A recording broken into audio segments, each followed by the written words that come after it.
નમસ્કાર દર્શક મિત્રો, ખબર છે .com પરથી હું દૃષ્ટિ આપ સૌનું સ્વાગત કરું છું. દર્શક મિત્રો, ઉનાળાની ગરમી શરૂ થાય એટલે ઘણા બધા ફળો જે પાણીવાળા આપણે કહેતા હોય એવા ફળો માર્કેટમાં મળવાના શરૂ થઈ જાય. હવે માર્ચ મહિનો આવી ગયો એટલે તરબૂચ, શક્કરટેટી, જામ તમને બજારમાં જોવા મળતા હશે.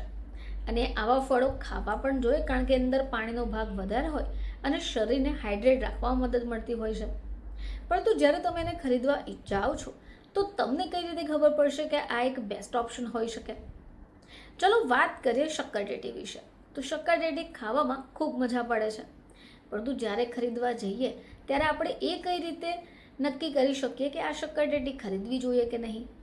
તો ઉનાળાની શરૂઆત થાય એટલે તરબૂચ, કેરી અને ટેટી જેવા ફળોનું આગમન થાય. હવે આ ફળોના સેવનથી સૂર્યનો તાપ અને કાળઝાળ ગરમીમાં રાહત મળે છે. હવે વાત કરીએ ટેટીની, તો એમાં ભરપૂર પ્રમાણમાં પ્રોટીન, ફાઇબર, વિટામિન્સ અને મિનરલ્સ પણ છે, જે રોગપ્રતિકારક શક્તિ પણ વધારે છે, શરીરને ઠંડક પણ આપે છે. પરંતુ ખાસ પ્રશ્ન તો ત્યારે ઊભો થાય કે ખરીદવા જઈએ તો ખબર જ નહીં પડે કે આ શક્કરટેટી મીઠી છે કે નહીં.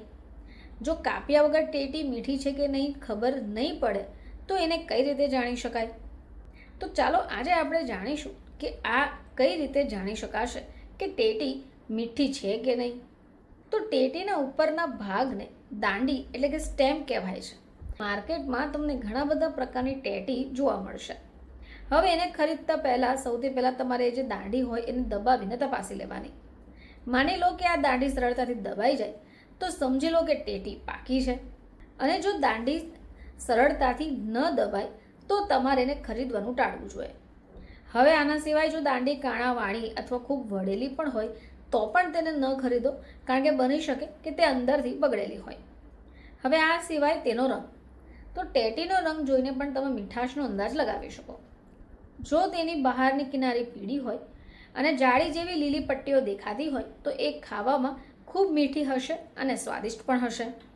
હવે આ સિવાય જો ટેટીની નીચેનો ભાગ ડાર્ક હોય તો એ મીઠી રહેશે અને પ્રાકૃતિક રીતે પકવેલી હશે. પરંતુ જો નીચેનો ભાગ સામાન્ય હોય તો આ ટેટી ખરીદવાનું ટાળવું જોઈએ, કારણ કે આવી ટેટી અંદરથી પાકેલી અને સ્વાદમાં મીઠી તો હશે, પરંતુ તે કેમિકલના ઉપયોગ વડે પકાયેલી હશે. આ સિવાય ટેટીની સુગંધ, જો ટેટીમાંથી એકદમ તીવ્ર સુગંધ આવે તો એ પાકેલી અને મીઠી હશે. જો સુગંધ હળવી હોય તો સ્વાદમાં પણ ઓછી મીઠાશવાળી હશે. જો તમે વધારે એને સૂંઘશો તો તમને સુગંધ આવશે તો ટેટી અંદરથી પાકેલી હશે, પરંતુ એનો સ્વાદ મીઠો નહીં હોય. ચલો આ સિવાય વાત કરીએ વજનની. તો પાકેલીના સ્વાદમાં મીઠી ટેટીનું વજન ઓછું હોય છે, જ્યારે વધારે વજનવાળી ટેટીમાં બીજ વધારે હોય અને એ પાકેલી પણ ઓછી હશે. જો બહારથી પીળાશ પડતી અને નરમ ટેટી હોય તો એને ખરીદવાનું ટાળવું જોઈએ, કારણ કે બની શકે કે અંદરથી સડી ગઈ હોય. તો દર્શક મિત્રો, હવે પછી તમે જ્યારે પણ ટેટી ખરીદવા જાઓ છો તો બસ આવી બાબતોનું ધ્યાન રાખજો કે જે બાદમાં તમારે પછતાવાનો વારો નહીં આવે. ફરીથી તમારી સમક્ષ હાજર થઈશું. ત્યાં સુધી જોતા રહેજો ખબર છે .com.